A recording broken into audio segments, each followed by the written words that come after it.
Hello everyone, learn tarot with me Ananthi Ramesh அப்படின்ற செக்மெண்ட்டில் இன்றைக்கி நம்ம பார்க்கக்கூடியது ஏர் எலமெண்ட் ஸ்வாட்ஸ்ன்னு சொல்லும் பொழுது நம்ம ஜாதக கட்டத்தில் பார்க்கும்போது எந்த கிரகத்தை குறிக்குது அப்படின்னு நம்ம பார்த்தோன்னா புதனோட தன்மைகள் எல்லாத்தையும் உங்கள் ஞாபகத்தில் வச்சுக்கோங்க. உங்கள் கார்டை ஷஃபிள் பண்ணுங்கள்.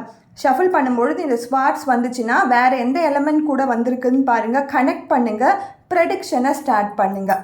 ஸோ இந்த ஸ்வாட்ஸை பற்றி நம்ம பார்க்கணுன்னா புதன் கிரகம் எந்த மாதிரி செயல்படும்னா ஒருத்தவங்களுடைய இலக்கிய ஆர்வம், பேச்சாற்றல், போயட்ரிக்கல், இது எல்லாமே பாசிட்டிவ் சைடில் தந்துடும். நெகட்டிவ் சைடில் பார்க்கும்பொழுது ரொம்ப இன்ட்ரோவர்ட்டாக இருப்பாங்க, பேசவே மாட்டாங்க, ஒரு வார்த்தை பேசுகிறதுக்கே ரொம்ப யோசிப்பாங்க. அதே மாதிரி பேசும்பொழுது லூஸ் டாக்ஸ் விடுறவங்களும் இவங்களாக தான் இருப்பாங்க நெகட்டிவ் சைடில். அதே மாதிரி ஒருத்தவங்க சொல்கிற செய்தியை இன்னொருத்தவங்க கிட்ட போய் சொல்கிறது, கலகம் வைக்கிறது கூட இவங்களாக தான் மோஸ்ட்லி இருப்பாங்க. ஸோ கேரக்டர் வைஸில் இதெல்லாமே இருக்கும். ஸோ இந்த கார்டு வந்துச்சுன்னா என்ன மாதிரியான ப்ரெடிக்ஷன் நம்ம சொல்லலாம் அப்படின்னு பார்த்தோன்னா, ரெடி டு ஆக்ஷன். இந்த ஸ்வாட்ஸ் பார்த்தோன்னா ஒருத்தவங்களை குத்தி கிழிக்கவும் முடியும், ஒருத்தவங்களை காப்பாற்றவும் முடியும்.